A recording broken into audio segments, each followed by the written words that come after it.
Maraknya kasus narkoba yang saat ini menyebar di berbagai pihak mulai dari kalangan bawah, pegawai negeri hingga kepala daerah baru-baru ini membuat Kepolisian Resort Kota Lubuk Linggau memastikan akan menindak tegas anggota Polri yang terlibat narkoba.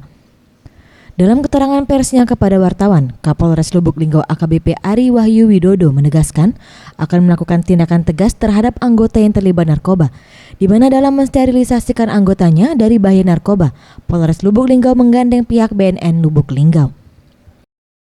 Pemeriksaan dari pihak BNN sebelumnya telah mendapatkan sebanyak 6 anggota yang positif narkoba dan telah disidangkan dengan sanksi mulai dari penundaan kenaikan pangkat, pemindahan jabatan, hukuman penjara dan fisik, dan dari ke-6 anggota tersebut 1 orang tidak bisa dibina lagi dan turut menjadi pengedar maka diputuskan dilakukan pemecatan. 6 orang yang sudah diberikan sanksi penundaan pangkat, pemindahan jabatan, hukuman fisik, bahkan sampai kita sel itu.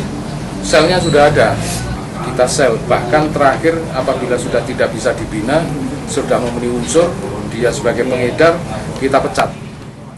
Faris Setiawan, Sriwijaya TV.